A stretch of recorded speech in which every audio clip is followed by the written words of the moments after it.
like to call to order the June 16th, 2020 school board meeting. This evening, our invocation and pledge will be led by Dr. Calderon. Thank you, Madam Chair. Knowing that this Friday commemorates a very important day in our history, Juneteenth, I thought it would be a good time for us to all pause and reflect and better understand the history and meaning of what Friday stands for. Juneteenth is the oldest nationally celebrated commemoration of the ending of slavery in the United States. Dating back to 1865, it was on June 19th that the Union soldiers, led by Major General Gordon Granger, landed in Galveston, Texas, with the news that the war had ended and that the enslaved were now free. Note that this was 2.5 years after President Lincoln's Emancipation Proclamation, which had become official January 1st, 1863. The Emancipation Proclamation had little impact on the Texans due to the minimal number of Union troops to enforce the new executive order. However, with the surrender of General Lee in April of 1865 and the arrival of General Granger's regiment, the forces were finally strong enough to influence and overcome the resistance. I know we're all in the field of education, so I think it's really important to share that knowledge when we have that knowledge and to take the time each year to reflect on things that were very important in the history of our great country. So if you'd all now please rise and join me in the pledge. I pledge allegiance to the flag of the United States of America and to the republic for which it stands, one nation, under God, indivisible, with liberty and justice for all. Thank you very much. Thank you, Dr. Calderon. My pleasure. Let the record reflect that Superintendent Griffin, School Board Attorney Ms. Beeman, School Board Clerk Ms. Moramis, School Board Chair Allman are present in person for this meeting. Vice Chairman Pennock, Member Sanchez, Member Kraus and Member Calderon are participating by phone due to social distancing. Superintendent, do you have any agenda modifications? I have one item, Madam Chair. The addendum for good cause is marked on an electronic agenda by a green flag named addendum item. Thank you. School board members, do you have any modifications? Member Kraus? No, I do not, Madam Chair. Thank you. Vice Chair Pennock? No, ma'am, Madam Chair. Thank you. Member Calderon? I just had a comment on 5A, S as in Sam, small letter A. Okay, thank you. Member Sanchez? No modifications, Madam Chair. Thank you. Is there an approval? Is there a motion to approve the agenda outline? So moved. Second? Second. Ms. Kraus? Okay, thank you. Any discussion? All in favor signify by saying aye. Aye. Any opposed? Motion carries. Thank you. This evening, no presentations, recognitions, or district highlights, correct? Correct. Thank you very much. Madam Clerk, do you have any public comments for us this evening? Yes, Madam Chair. I have 3 public comments. Thank you. If you would please read them for the record. The first comment is from Patricia Riley. Thank you, Dr. Griffin and school board members, for giving me this opportunity to address you with my concerns. My name is Patricia Riley. I have spent 35 years as an educator, 30 of those in Seminole County, 27 of those at Rainbow Elementary, and the last 13 as the media specialist. I'm here tonight to highlight 2 things. First, the importance of the media specialist in each school, but especially in the elementary schools. And my second is my personal experience as a media specialist at Rainbow Elementary. As you know, Seminole County Schools has continued to eliminate media specialists over the past few years, and so many educators and parents struggle to understand why. Myself and so many of my colleagues believe that the Media Center is the heart of the school. Attached are 2 SCPS documents for your review. I forward these to the board. The job description for Media Center program roles and responsibilities is a 2-page document, and then in addition, school libraries and student achievement. Without a media specialist to promote reading, help students find a book they will enjoy, or create programs to reward their accomplishments, it is just a big room filled with lots of books that sit on the shelf and never get read. With today's classroom instruction, there is very little time for children to enjoy a story time or read for pleasure. Reading for pleasure builds comprehension, grammar, vocabulary, positive reading attitudes, and gives the reader self-confidence. It also helps children with general knowledge, understanding other cultures, and decision making. All skills needed to be successful in life. When first asked to move into this role, I had to acquire a media certification. Why do we have personnel running the media centers that are not certified? Throughout my years, I've revamped the layout of all nonfiction books, creating a user-friendly system for our students. I put into place many incentive programs for all grades to promote and enhance reading, along with many other numerous programs. In my 13 years as media specialist, Rainbow has been the number one school for book circulation in Seminole County, contributing to the success of Rainbow Elementary being an A-rated school. I will be retiring in June of 2021 due to drop requirements. I was looking forward to my media specialist job in my final year with a commitment to leaving a journal of each task outlined on how to run a media center, so whoever stepped into this role in 2021 would not struggle with a learning curve, thus enhancing student experience. Unfortunately, my media specialist career came to an end on May 29, 2020. I was informed by my principal, Christy Marshall. This was due to budget cuts. In researching this decision, I was told there are no budget cuts at this time in Seminole County. I feel like this was a decision she made many months ago, and it's hard to not take this personally. I learned through the job listings that Rainbow will be hiring a SAM. My question to you is, how is another administrative position going to enhance an educational program? In closing, I would ask that you take some time and research what the remaining media specialists do in our schools. They are more than a person sitting at a desk checking out books day and night. You already know what a SAM contributes to the school, and I can tell you that the impact a media specialist has on their school, faculty, and families, and more importantly, the students, far outweigh that of a SAM. Thank you. Thank you. Before you go on to the next one, I'd like to ask everybody to mute themselves, please, or for you to mute them, because I think we're all hearing something in the background at the moment. Okay, I think everyone is muted Thank now. you. Do you want to read all of the comments, or would you like, I'd like Dr. Dellinger to kind of respond a little bit on behalf. Yes, please.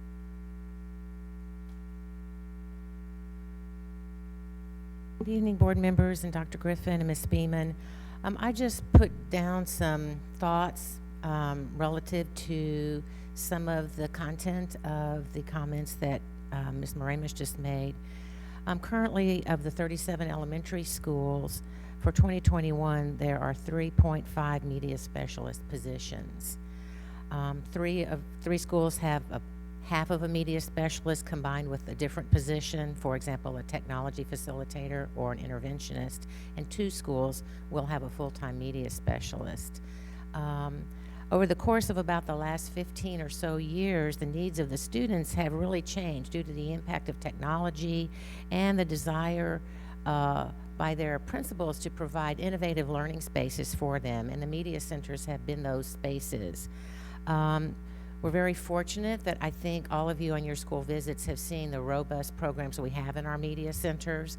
We have a team of teachers, volunteers, administrators, paras that are able to check out books through Horizon. It's not something that you have to have, you can do. It's a clerical task, and we arrange that, among clerical tasks. But then also to put together the reading programs takes everybody. It takes whoever is the coordinator, oftentimes the reading coach, but usually the administrators and volunteers.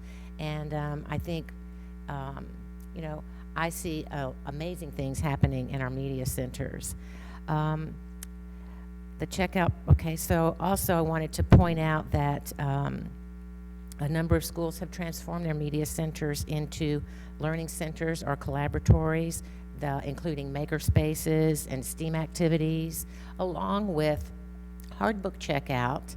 And it's been a challenge for principals to find the right person who is able to support the media center, but then also perhaps work on integrating technology, training teachers, and doing those kinds of things. And just to point out, of the 17 A-rated schools last year, 3 had full-time media specialists. And I just thought I'd mention another couple of figures. The average book checkout per FTE in 2019 was 17.96, almost 18 books per FTE. And that is only books checked out through Horizon. which is our hard book, our hard book checkout.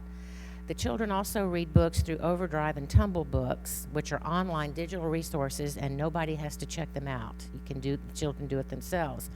In May 2020, 9,927 books were checked out through Overdrive, and 3,760 of those were by elementary students. Now, this figure is very interesting. In the months of March, April, and May, almost 200,000 Tumble books were accessed by mostly elementary students, in part because the teachers really accessed them a lot, had the kids access them a lot through distance learning. They found these resources. Although that is a K-8 digital library, it appeals mostly to K-5 students. For the same month in 2019, just a year ago, it was 116,000, so that's very substantial. So I just wanted to provide a little bit of backup information. And we've all seen our Sunshine State Reader Champions and our Accelerated Reader Champions, we have classroom libraries. So there are many ways that students are encouraged to read. Thank you so very much for that update and presentation. I'd like to unmute the board members if they have a comment before you step down. Thank you.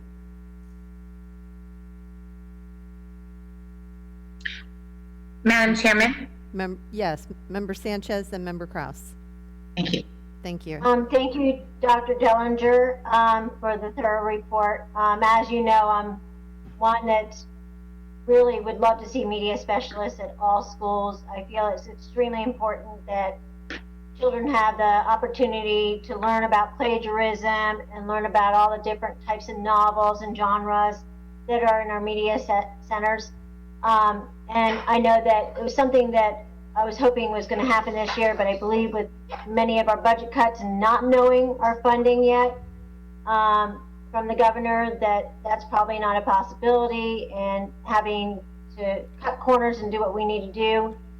But I hope that our teachers that are listening and our families that are listening, that they take that opportunity to take their students to the media center or to the public library so they can check out as many books as possible and learn about all the diverse types of books that are available out there for their children. Thank you. Thank you. Member Kraus?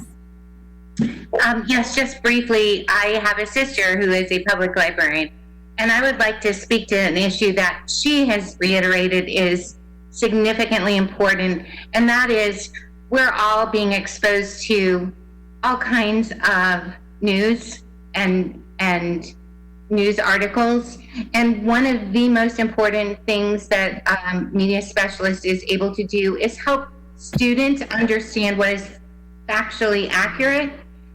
Now more than ever, I feel like we need that, and I am so hopeful that if our budgets come through and we're able to look at this, that we can add more.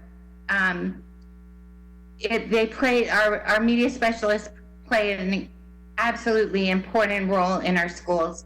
And I thank Ms. Patty Riley for sending the letter. Thank you. Thank you very much. Thank you, Dr. Dellinger. You're welcome. Okay, Jill? All right, the second public comment came from Robert Drescher. And his letter is support to reinstate Michael Kotkin as principal of Lake Howell. I have recently been informed that Michael Kotkin's contract for employment as principal of Lake Howell High School has not been renewed. Additionally, he will no longer be an employee of Seminole County Public Schools. No explanation has been provided by Seminole County Schools for this action. Michael Kotkin has no reason to be fired and many reasons to continue in his job. In the last 3 years as our principal, Michael Kotkin has greatly improved our school. He is the first principal in our school history to be a Lake Howell graduate, and thus approached his job with a determination that was personal, not out of obligation. He taught us to be better. What was once a place with no sense of spirit became a place where we took pride in being Silverhawks. He established a sense of community that did not exist before. He updated parents weekly, reached out through phone calls. He answered every student's email. He fostered community involvement with local businesses.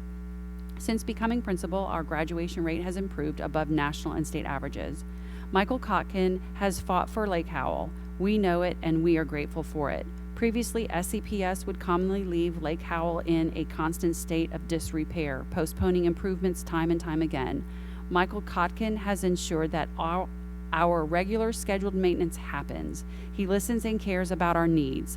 Last year, the county was going to postpone painting again, and he made sure that it was done. Currently, he is working to get us a fully functioning air conditioner, something that is essential in Florida. Lake Howell is scheduled for a large construction project that would reshape the school and safety for generations of Silverhawks to come. His known commitment to excellence and the betterment of this school and community is now one of our greatest assets. The leadership of the county at the county level is making arbitrary decisions without our school and community's best interest in mind and at heart. And attached to his comments was a change.org petition that as of 3 o'clock on June 15th had 2,862 signatures attached. Thank you very much. And the final comment submitted was from Dr. Wayne Shepard regarding Dr. Camille Shepard. School board members, in light of the COVID-19 pandemic, the advocates fighting for justice for George Floyd and many others who have been victims of injustice must move forward for change. We all have a role to play to not be silent and fight for injustices in our communities and workplace. As a veteran who served the United States Air Force for 20 plus years, our priorities were to protect and serve, demonstrate service before self, and excellence in all I do. On today, I can express I am a family member affected by Florida's at-will employment law as it was unfortunately misused by one of your executive directors. During these trying times for African Americans, it is not a good signal to the remaining African Americans or any person of color to hear the district has released their only African American female director. I can say she was most proud of serving SCPS families, students, and leading a great group of employees these last 9+ years with the district. In her former role, she oversaw a program that resulted in millions of dollars being generated, as well as always working toward improving the program and providing great service to our families, to include rebranding to rebuild the community's confidence in the program. I ask that you ensure district leaders from top to bottom in the district are held accountable for their decisions and actions. Employers do not have to provide the employee with a reason to end an annual contract, but it is my recommendation that an A-rated school district would want to provide this as a courtesy to an employee. The Florida at-will law is a controversial tool, therefore it should not be used lightly nor as a weapon to assassinate an employee's career. Districts should have levels of approvals in place to prevent such actions from being taken against an employee without checks and balances. I will continue this argument up the chain to Tallahassee in a cease and desist approach. As an industrial organizational psychologist with a substantial background in human resources, I have taken this to be my lifelong challenge, if it be necessary, to stop the misuse of this policy/law. This is no less a form of lynching to have your career snatched from you at the whim of a leader who should be branded a dictator. I have studied employment issues for years, and I find it appalling that no one intercepted the employee's cry for assistance even after informing the district that her career was being sabotaged. I myself sent an email to the district superintendent requesting he look into the matter. This seems nothing less than a conspiracy or intent to dismiss an employee based on reasons other than performance. This has weakened the department, the field staff, and ultimately the students. I taught in the Orange County District for 8+ years before moving to a university as a professor. I always considered what the impact of my decisions would be on the students and avoided any unnecessary shifts to those students' environment, giving them stability in their expectations to see and learn alongside the people they have learned to trust. This is equally important to staff that learn to trust their director and through her support learn to trust the district leadership. Other policies I request to be evaluated or policy 2410, standards of ethical conduct, and Policy 1220, Evaluation of Administrative Personnel, along with the overall process and training provided to leaders, as well as our policy regarding reporting relationships for district-based non-instructional administrators. I will continue to use my voice to share this experience with others and advocate for employees who are in the position we are in today. God bless you, the families, and the students of SCPS. Dr. Wayne Shepard. Thank you very much. You know, we all receive emails or calls from employees or friends of employees at times, and they think that school board members are the ones that, you know, weigh in on these decisions or make these decisions, and we don't. They're administrative decisions, and when, you know, we often will then, some folks say pass it off, but we'll send it to either the superintendent or HR or the executive director for attention. And we do ask a lot of questions, and we do try to hear both sides or all three sides, whatever the case may be. I'm sure that my fellow board members are thinking similar thoughts. You know, it's not that we don't want to hear, but we focus on policy and governance for district-wide, you know, as our role. So just wanted to say that. Thank you. So Dr. Calderon, you had a question on 5AS small a. Yeah, it was more a comment, and I know we discussed some of this during our work session this afternoon, but I know this is the first reading of our student code of discipline, and I just wanted to make sure that Mr. Godrow and his team, who've done a phenomenal job on updating this, make sure that they can support, I think, the request from the board so we could see the difference between tobacco use and vaping use, so we could have different numbers in that. And also wanted to just make sure to have a second set of eyes looking at some of our forms. They were left blank of when they were last updated. So I didn't know if they were waiting to change the updated date to tonight's date, if this board so desires to approve it, or if it was just oversight. So I just wanted to make sure that we have a fluid document as best as we can to know that it might have some edits before final approval, if that would be okay. Thank you. Dr. Walsh, did you want to address that? Yes, I would like to address it. I don't know if your microphone's on. Test.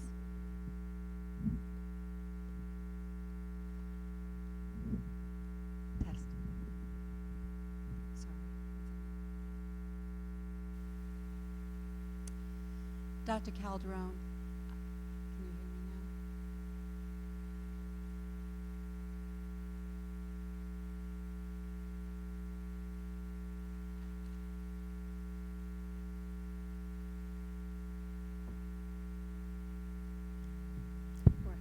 We're having a slight Alright, it's technical working now. difficulty. We're changing microphones. It'll be just a moment. We had a committee reviewing our discipline code of conduct, student code of conduct, and one of the questions you had was regarding the CESR violations. We do have an indicator in our code of conduct and on a referral, and in the referral process, a way for us to capture when a student is violating a CESR tobacco I violation. can't hear Dr. Walsh. Oh, I'm thank you. sorry. Thank you. Any- I saw your hand, but I thought you just had a question. I can't hear either. Okay. Okay. Can you hear me now? Can we go to Jill's place? I can hear you now. Thank you. Okay. So you asked the question about the CESR violations of tobacco and drug associated with a vape. So there was a rule change, and part of the rule process change is that all CESR incidents that involve the use of non-combustible vaping products, including electronic cigarettes, vapes, and vape pens, or any electronic nicotine delivery system ends, are required to be reported as vaping related if the liquid used contains a nicotine or a controlled substance. So subsequently, we have incorporated in our Skyward a drop down that will be able to capture that when a student violates the CESR violation of a nicotine violation or a drug violation, there is a drop down that they have to say whether or not it was done via the used product of a vaping. So we have addressed that. As far as the documents that were needing the board approval, you are correct. We had to update some of them, and it was with form dates. But I think there may have been a transfer issue of the documents because I don't have any blanked copies in the forms that I thought we had updated. I apologize for that, and I will forward that or make that available for Jill to forward to all of you so you can see the forms that were included as well. Does that satisfy you, Dr. Kelly? Yes, thank you. I actually had the forms, but it was Form 1047, 1049, 1051, and 1052, and 1358 and 1344. It was deleted, the revision date, but then a new date wasn't put in it. So I didn't know if we wanted to have no date on it or if it was going to be updated. Okay. I had the forms themselves. All right. I will look into that. Thank you. Thank you. Jill, is that all the public comment? Okay, thank you. Dr. Griffin, do you have a recommendation for the consent agenda? I do, Madam Chair. My recommendation is that the consent agenda be approved as presented. Is there a motion to approve? So moved. Motion. Second? Second, any discussion? All in favor signify by saying aye. Aye. Aye. Any opposed? Motion passes. Thank you. No items removed for separate consideration, no student discipline, no unfinished business. Superintendent, there's new business. Do you have a recommendation, please? Yes, I do, Madam Chair. My recommendation is that the School Board of Seminole County approve the annual contract personnel reappointments as presented. Thank you. Is there a motion to approve? So moved. Second? Second? Any discussion? Okay, that's my part then. Correct?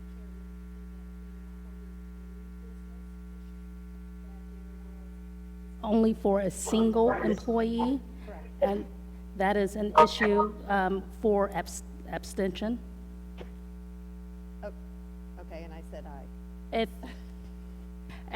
I'm not hearing the conversation. We can't hear you. We're not hearing the conversation. a motion to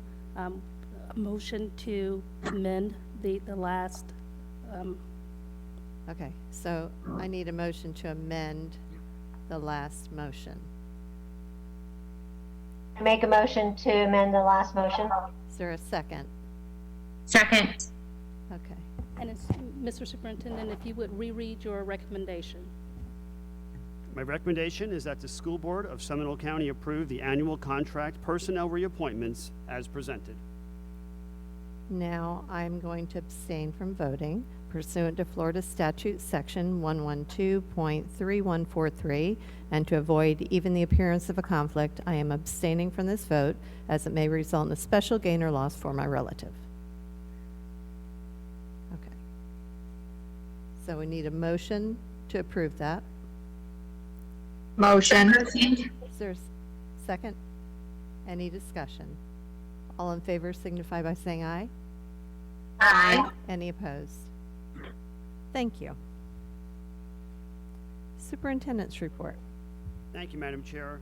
Board members, as you know, you've heard a lot from the reopening task force, and I'm looking forward to our work session next week. A lot of moving parts here. But we also have 3 other task forces, two of which are going to give you an update this evening. We have a project management task force that will be speaking tonight, as well as a visioning task force. I asked them to keep it short, but I think it's important you're in the loop to understand the complexities that these groups are working on, and I think you're going to be very impressed. So let's start with Dr. Harper's group, our project management task force. Dr. Griffin and board members, thank you for this opportunity. I believe that you have received the PowerPoint, so I'm not going to read most of the slides to you. I'll shut my video off and share my screen and go through these. If you have questions at the end, I'll be happy to hopefully answer those questions. So I'll give just a couple of seconds for my PowerPoint to come up, and it should be up by now. It is. As Dr. Griffin said, this is the Project Management Task Force Committee. and I hope to give you some information about what this committee is hoping to undertake. We've had 3 meetings so far. Again, I'm not going to read this word for word to you, but the basic goal of this particular task force and the team members is to provide a project plan to the district, to you as board members, to Dr. Griffin as superintendent, in case we have to, which we all hope we don't, in case we have to do this all over again, meaning that we have to move from face-to-face instruction back to distance learning. It also is important to know that there is a relationship between the reopening task force team and the visioning task force. So what we're hoping to do is provide just the details that are necessary at a high level to transition back to distance learning if we need to. At that point in time when the district reopens, that's where the reopening task force comes into play, and I know you've already heard from them on a couple of occasions. I'm going to be sharing with you 2 schedules that our team members created for the committee, and it hopefully will put things in perspective from a timeline. The scope I've already mentioned is to pivot quickly if we need to, again, in case of another pandemic, or possibly even in the future of a major hurricane that results in local long-term impact. The project will provide, and I don't want to create too much expectation, the project plan will be general with some specific details included, and we're working on those as each day passes. These are the task force members. I will not read these to you, but I'm very proud of each and every one of these members. This is really, I know a lot of times when we get into large teams, it's kind of an 80-20 rule where 20% of the people are doing the work. This really is a 100% rule. 100% of these members have participated and contributed to the work that has already taken place, and there's still a lot of work to be done. I am also pleased to let you know that we have commitments from our education team at both Dell and Microsoft to review the project plan once it's ready, and also Epic Engineering. All 3 of these institutions have agreed to review the project plan. The team is basically split up into these sub-teams, if you will. There's an instruction team, there's a community employees and families team, there's a government liaison team, and then there's operations. So the 2 that oftentimes we talk about are the instructional side of the house and the operational side of the house. Those are some of the common sense details that we are already gathering based on what we've done since the end of March through the close of the school year, and then building out on those, learning from maybe some areas that we could do a better job in if we have to do this again. But we wanted to make sure that we really address the needs of the community, employees, and families now that we've been through this one time, and document, make sure we have those high-level tasks in a document to guide us in the future if we need it. Captain Francis has been instrumental in this in providing multiple contacts at the government level, federal, state, and local. And once we have the project plan ready to share with the district, you'll see that work in there. This is our schedule.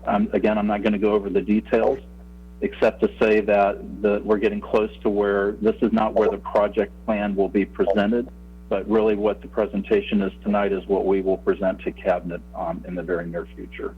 So we've been closely adhering to this schedule, and again, proud of the members' commitment and their busy schedule to take part in this. So these are probably 2 of the most important slides out of the 14 or 15 that I have. If we have to transition again, and I just used some arbitrary dates as we built this calendar or this timeline, if we have to transition again, let's just say hypothetically we have to move to distance learning again and the decision is made mid-July before school starts. We have a pretty long runway to communicate with our stakeholders, our community, and get all the logistical work done to go through the launch phase in order to reach the distance learning and remote operations phase. However, if you take a look at the second timeline, let's say that we have to transition. Remember, this year we had spring break that allowed us a little bit of breathing room. But let's say that we have to transition in September. You notice that the runway for the communication and logistical work is very tight. We've got to turn this around on a dime, more or less. So we realize this. We're trying to put some of those details in place that will help us where we're not having to sit in rooms making decisions. We have those decisions already made on what needs to be done based on work that we took part in during the spring.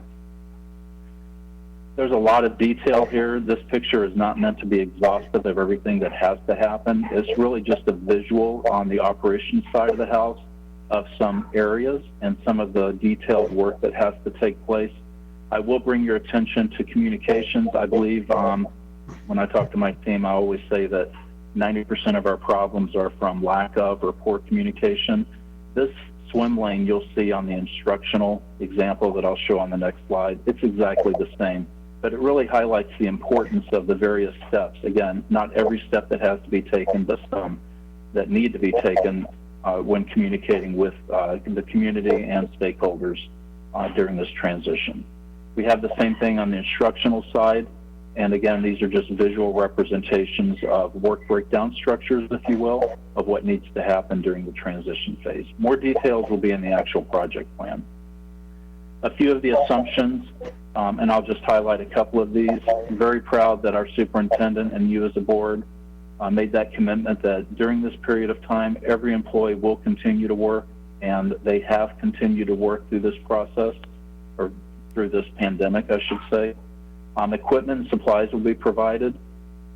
Food, again, very proud of Seminole County Public Schools and your support, Dr. Griffin's support, and the work that Chad Wilski and his team has done, but food will continue to be provided on a predetermined schedule and at various locations. So if we have to do this again, definitely not a mistake that we made this time around. We'll do this again and make sure that our children are fed when they're in most need.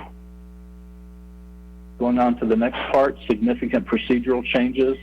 You're probably aware that we spent many days talking about student attendance, something that seems rather simple, but we had to put some wraparound rules on, what does student attendance look like in a distance learning phase? Remote work expectations so that our workforce understood what was expected during this remote work environment. And then, of course, increased communication. The project status, I think I'll just leave it with we are on schedule. We're hoping to have something in the form of a project plan submitted, even though it will still be draft, to you and Dr. Griffin sometime in July. It may be late July, but we'll have something ready to show to you. And I would like to just preface the project plan by saying it is a work in progress. It's a living document that we will always add to. There are going to be a lot of related documents that you'll see in the appendix of the project plan, ranging, these are just 4 of what will probably be 20 or more. Pandemic plan, Dr. Cody worked tirelessly with a few people such as Dr. Sean Gard-Harold and Beth Pocius on the SCPS instructional continuity plan. That'll be wrapped into this document as well as some other resources. So with that, I think, as Dr. said, keep this quick, but hopefully give you a little bit of insight into what this tremendous team has been working on. Very proud of them and glad to have the opportunity to put something together that will be valuable, but I sure hope we don't have to use this again in the future. Great work, Dr. Harper. Board members, any comments or questions? Just a quick one, Madam Chair, if I might. Dr. Harper, I just can't thank you enough for your leadership, and I'd appreciate if you could pass along our praise and thanks to your entire team. Truly, this project management system that you've come up with in just a very short period of time is as complex as starting a multi-billion-dollar corporation. And so to that, I take my hat off to each and every one of you. I know it's been a team effort, and the community can't thank you enough. Thank you, Dr. Calvin. Thank you. Our next speaker will be Dr. Weissong, who chairs our Visioning Task Force.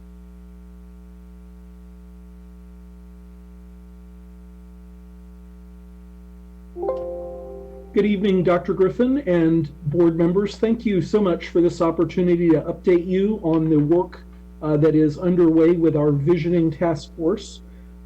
It's really an honor for me to get to facilitate this group, and when I show you the names of the individuals who are serving on this effort, you'll understand why I feel honored to have the opportunity to bring this group together.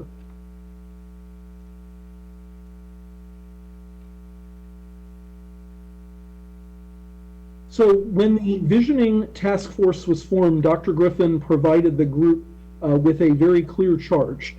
He told us that distance learning was very much a disruptive innovation in the context of the work done by Clayton Christensen and the Christensen Institute, and that this was an opportunity for us to learn from the experience and move our school district forward from an instruction and operations perspective.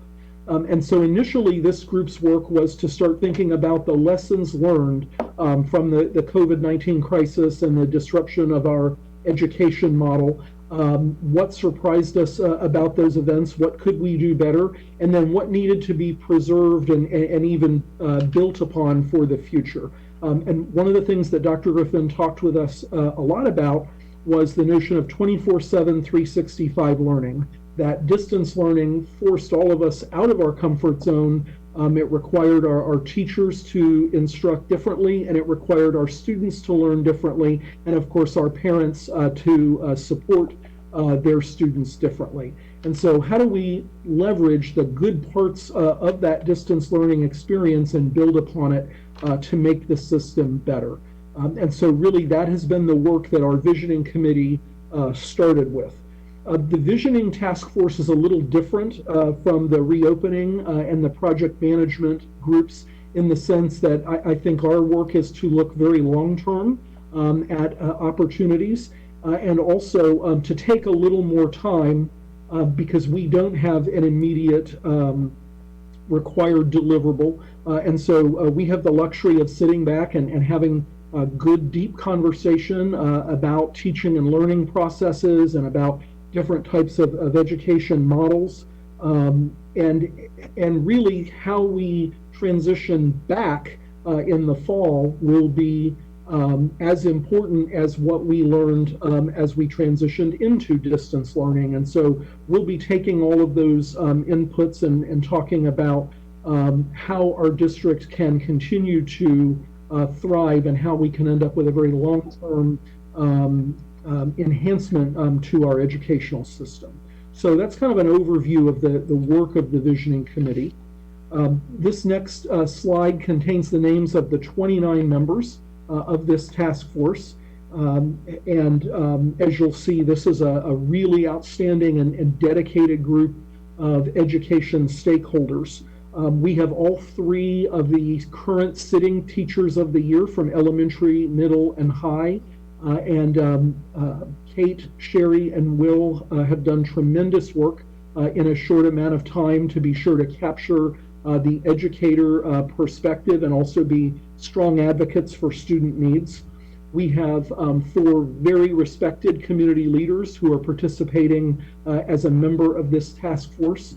Many of them are also parents of students in our school district, and so they wear multiple hats representing both families and the business community, and again have provided tremendous insight not only into how distance learning went in their own households, but the experiences of their neighbors and their colleagues at work as well. We have a number of principals and assistant principals serving on the task force. They were in the trenches through this change and have brought a lot of deep insight. And then we have a number of ESC department representatives and cabinet members who are serving as well. I'm very proud of the effort and the dedication that these individuals have demonstrated. And in fact, in our 3 large group meetings, I think we've had only 1 absence from those first 3 meetings. So that will give you an idea of the priority and the level of commitment that everyone in this group has demonstrated thus far. So to give you just a very brief overview of the work to date, the entire task force of 29 has met 3 times. Our 4th meeting is actually tomorrow afternoon, so that the work will continue. As I'll show you in a future slide, the task force has really divided into 5 subcommittees, with each subcommittee looking at one lens or one theme of the visioning effort. And each of those subcommittees has also met multiple times in order to have deeper conversation. Each member of the task force has conducted stakeholder outreach within not only their own networks at their schools, but in kind of second level networks as well, gathering largely qualitative feedback, but in some cases we've had members who have developed small surveys and brought some statistical pieces to us as well. We've also been doing a lot of external review, so a lot of reading is going on. We're sharing a Google Drive together, and each member is contributing resources.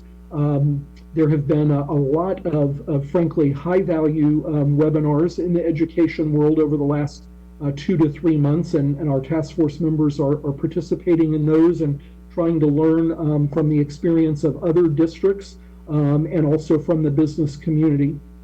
And so we're taking all of those inputs, and we've really reached a pivot point in the work. And so starting tomorrow, we'll begin to try to move, from the research and the data that's been gathered to start talking about the recommendations that we may want to formulate and then deliberate and ultimately put together in a report to Dr. Griffin.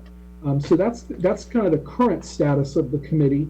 I would say that across all of the meetings and conversations that we've had, there are some unifying concepts and some things in common. First is really the concept of momentum. Again, distance learning forced us to really use digital resources. Many employees and families were already comfortable with some of these resources. Many others were not. And either way, we all had to dive in and use them. And there's a sense that many have that we don't want to look back. We want to move forward with further integrating all of the great online resources and the instructional delivery options that come with them. There's also a deep commitment in this group to equity and ensuring that we continue to close identified gaps in access and opportunity for students. Again, distance learning was not experienced the same way by all learners, and we want to be sure that regardless of the learning modalities available in the future, that all students have an opportunity to have a high quality educational experience. Related to that is looking to how we can reduce variance. So again, different teachers and families had different levels of comfort and interaction in a digital environment, and the question is, how can we take all of the best experiences and then diffuse those throughout the district? How can we share the pools of innovation that developed during this process? Related to that, there's unanimous agreement that the key to learning is relationships, and that building relationships in different types of education models requires different skill sets and different training, different ways of work. Closely related to relationships, of course, is communication, and what are the platforms and the mechanisms by which we link teachers and their students and families together. And then finally, teaching and learning will continue to evolve, not so much the department, but the processes of teaching and learning.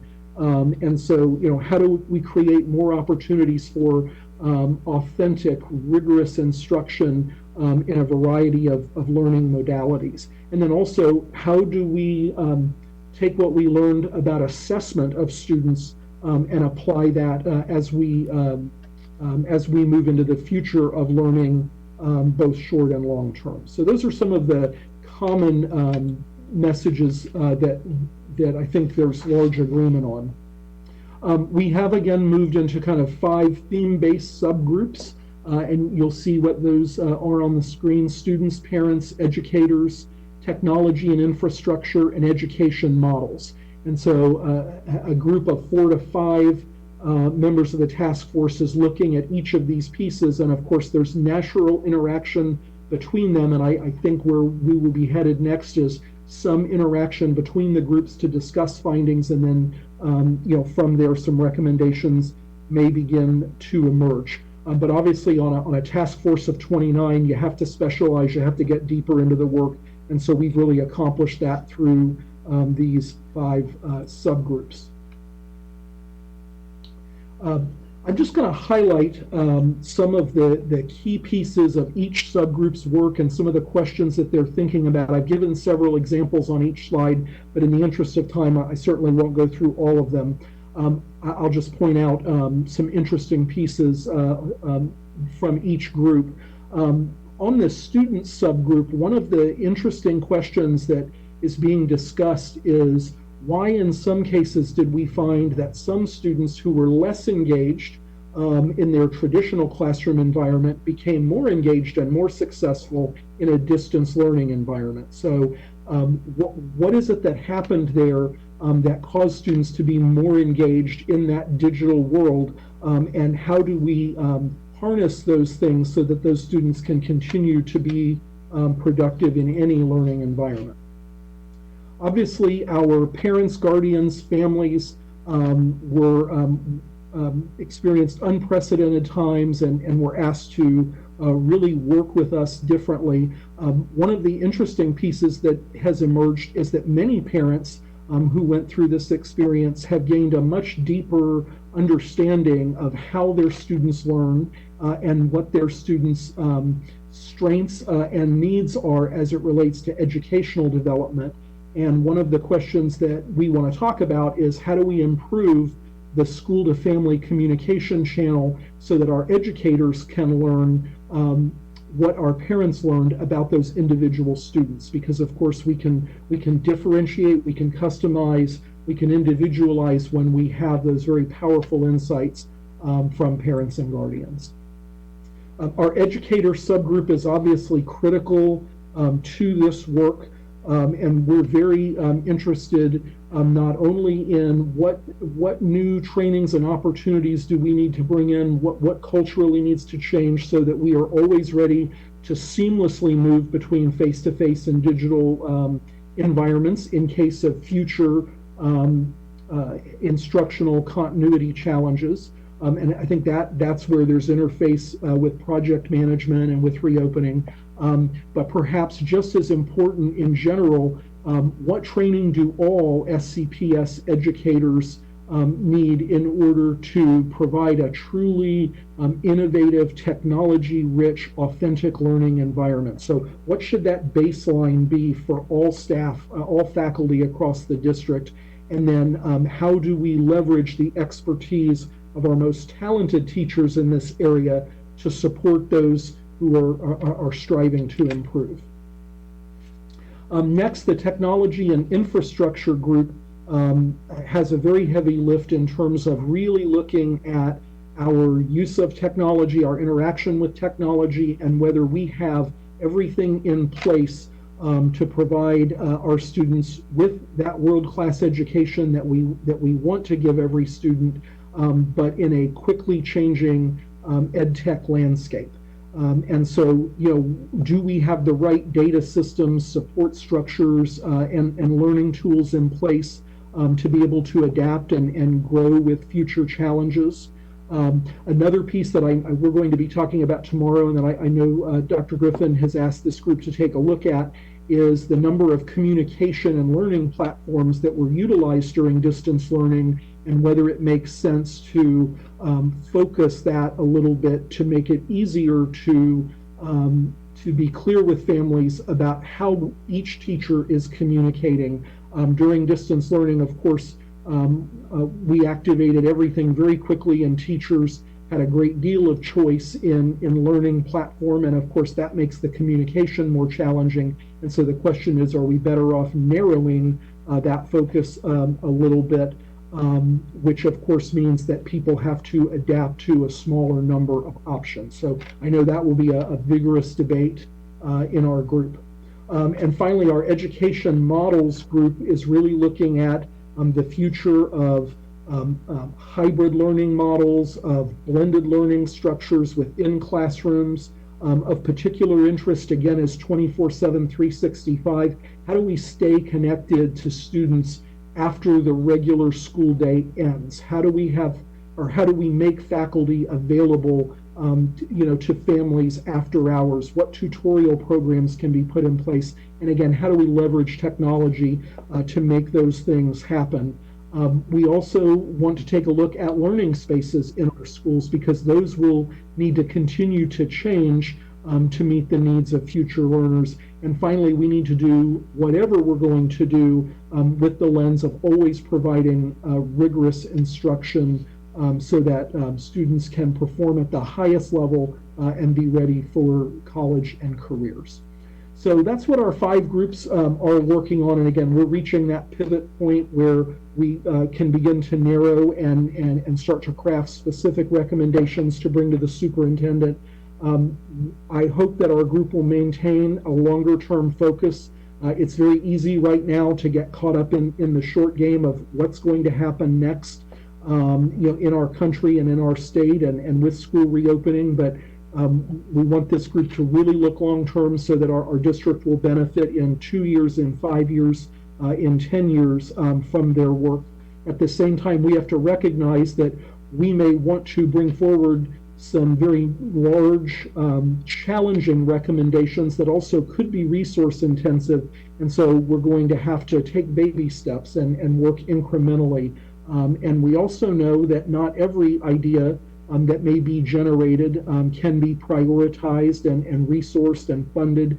And so the notion of bringing a set of recommendations that don't require a checklist approach, but rather are a series of good options from which the superintendent can decide where we head next as a district.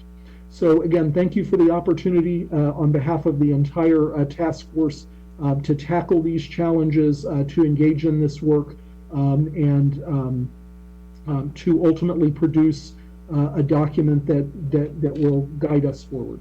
Thank you, Dr. Griffin. Thank you, Dr. Weissong. The work that you've done is most impressive. All of the task force, I don't know how they find the time to do the meetings, to do the work, to put the PowerPoints back together. I do appreciate your last point about not being a checklist approach. I appreciate the mindfulness and thoughtfulness that goes into that. Board members, any other comments? I just wanted to share my thanks and praise again, Dr. Weissong, for your leadership of this committee and the creativity and openness of all your committee members. I'm so excited about what our new disruptive education will look like in the future, because you can't even imagine it at this point. So thank you. Member Sanchez? Same thing. I'm extremely impressed with both our task forces, and it took a lot of work for everything you've done in such a short period of time. On the online resources, one thing I would love to see is that we somehow have teachers using similar sites rather than many parents and students having to go to different sites to turn in things. That seemed to be a concern that I was receiving a lot. I don't know if that's something that you had heard from your task force members or not. But there's so many different, Blackboard and I can't even think off the top of my head, but there were so many different ones that a lot of the teachers and parents weren't on the same page on those. So I would love to see some sort of unity on that. But the communication is unbelievable. The critical thinking that goes along with this is just impeccable. So all the task force members on both teams, Dr. Harper and Dr. Weissong, congratulations. Thank you for all you do. And Ms. Elwood? We don't want to forget her. Dr. Griffin? Dr. Weissong, thank you very, very much, not only for your presentation, but for your leadership. He volunteered to chair this because he has so much extra time, which we know he doesn't have any. But the board members, for our future, I think you see why we're doing project management. Hopefully we won't have to pivot again. But Dr. Griffin, can you speak into the microphone, please? Thank you, Amy. We get a little closer here. You can see really the intent of both groups. The project management is so that we have a plan in place for when and if we have to pivot again. We built it while we were flying it, and this time we'd still be doing some building while it was flying, but we'd have a much better idea of what our challenges would be.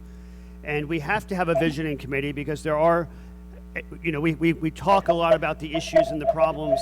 A lot of good things came out of this too, and we have to celebrate that, and we have to capitalize on the positive pieces that we've had. So both committees are fantastic. And we're not going to hear right away from the marketing committee, because what the marketing committee does is they've looked at, I'm taking a look at how we marketed throughout the entire pandemic, but taking a bigger look at how are we going to handle all of this in the future. Whatever visioning comes up with, how do we really engage families? How do we make sure that we are equitable in the work that we do? So there's a lot of work with marketing. At the work session today, I heard a little bit about state of the district, and maybe, and I think I'm going to bring that to the marketing committee, because that's a marketing tool. Things have changed in the past 3 months. Let's see if they have some ideas. The big extravaganza is the easy part, not organizing it, but getting the right documentation down so that we're on the same page in terms of information that we get out. Sometimes I think we produce too much literature and maybe less, and we'll certainly look up what Ms. Almond suggested about maybe a mail out to every family in Seminole County. But thank you, Dr. Weissong, and thank you, Dr. Harper. Thank you. Do you want to talk about CDE? What's that? You want to talk about CD&E on your report? Those are read-only items. Okay. Thank you. Thank you. So board members, committee updates, or if you have something that's timely to report, Member Krause? Thank you, Madam Chair.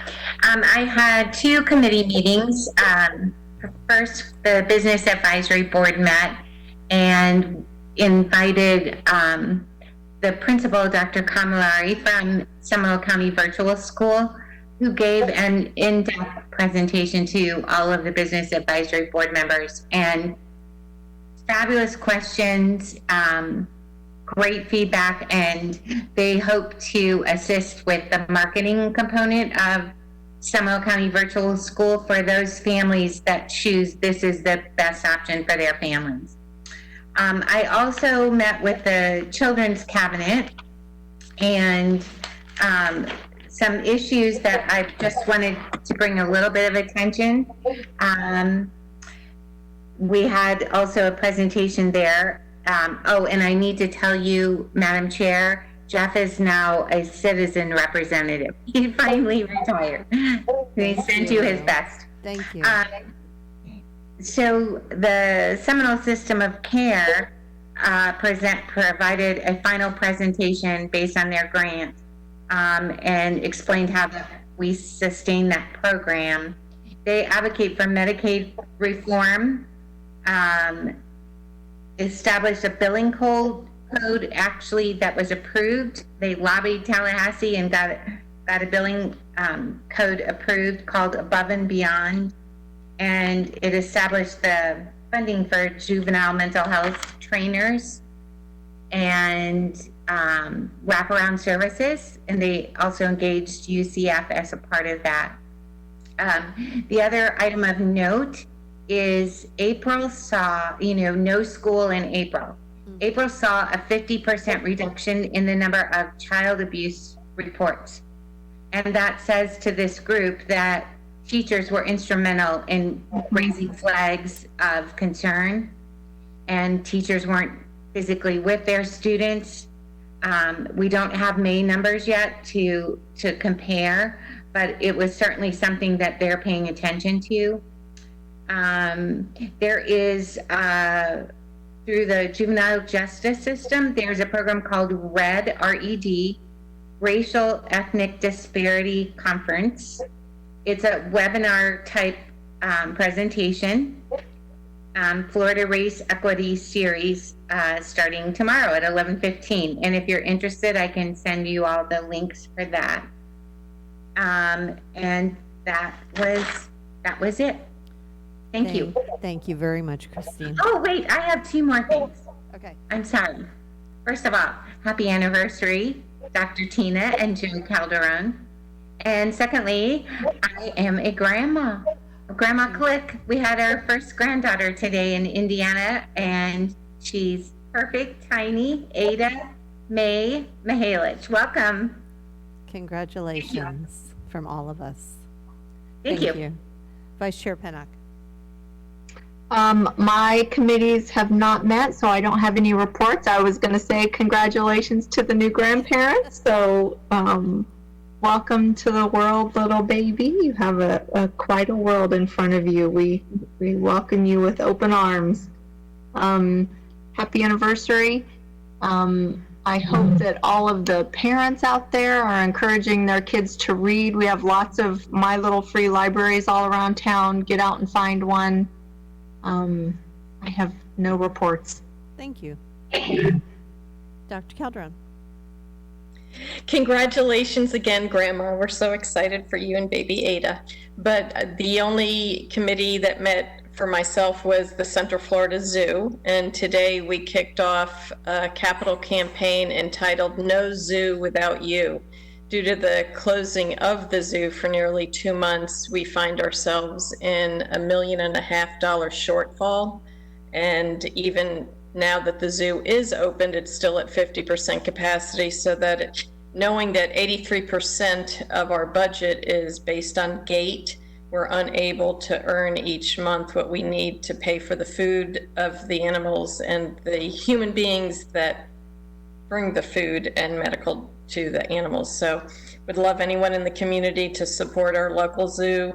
We do over 680 field trips every single year and 70,000 students and teachers involved. So thank you.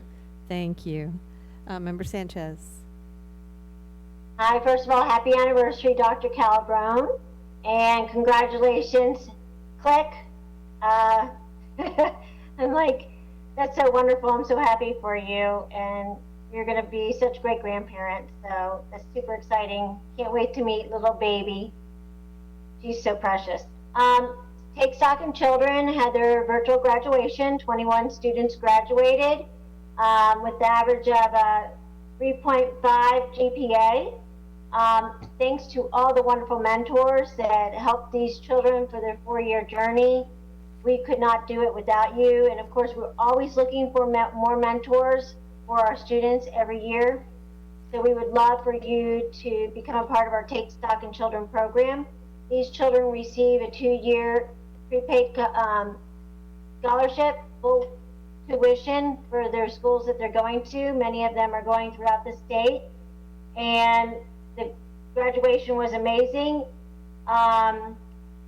Also, just wanted to say that I went to quite a few rallies, peace rallies this week and last week, and we're united as one. I know we all feel the same way, and we're going to do what we can to make sure that we do what we need to do and listen to everyone. And we always know we have work ahead of us, and we're always in for your suggestions and your input so we can all work together and make sure that we do what we need to do. Thank you so much. Have a great day. Thank you. So, Christine, welcome to the best club in the world, being a grandma. Wishing you many more grandbabies. Wishing all of you grandbabies at some point in time when it's appropriate. It's the best. And happy birthday this coming week as well. Happy anniversary, Tina. So on June the 8th, Dr. Griffin had a parent call. He had asked each of us prior to that to submit an elementary, middle, and high school parent name for participation. I participated in the call, and I'm just going to highlight some things that were talked about. One, virtually everyone. Thank you, thank you, thank you. They were so appreciative of the opportunity to have their voice heard and to give input. Dr. Griffin asked, how have your children done with distance learning? Some said they'd like to see more teacher WebEx interaction. Children need various mediums of learning. They really miss the teachers and their friends. Some were able to focus more with less distraction. They all agreed that specials were tricky, being art, PE, music. Lack of socialization was very hard. As I think it was Abby that said this before, concern from parents if teachers could all use the same platform. And parents were concerned for the mental health of children. There was a question, how would lunch and recess work? How would sign up for virtual schoolwork? And I think that's being addressed. Will summer activities be allowed, extracurricular band, sports? I don't know the answer, but I'm sure Dr. Griffin and his team are addressing it. What if a child or a teacher gets COVID and they're in a classroom? How is that going to be addressed? They all agreed they want their kids to be kids. They want them to enjoy school and not fear. Mostly they didn't have concerns. They had a lot of trust in us. One thing that they also agreed on, they don't want the kids kept in a classroom all day long, and I'm sure the teachers don't want to be in the classroom all day long as well. I appreciate the school district put student safety first. Appreciate Dr. Griffin for his leadership and fantastic job. The board is amazing. I appreciate that comment that someone made. They appreciated the openness. They're very thankful. Let's see, they appreciate that the district values input from multiple sources and perspectives. They appreciate the candor of Dr. Griffin. And to end the call, Amy Elwood shared her cell phone number with everybody on the call and said, call me anytime. I'd be happy to answer a question for you. So it was very good conversation. I got a lot of feedback from the ones I knew after it that, you know, they're kind of surprised, like the superintendent wants to hear from me, and they learned a lot. So it was really, really good. A couple of them connected with one another after because they found they had common interests and wanted to pursue some partnerships. So that concludes my comments, and I think that concludes the business of the meeting. So meeting is adjourned. Thank you.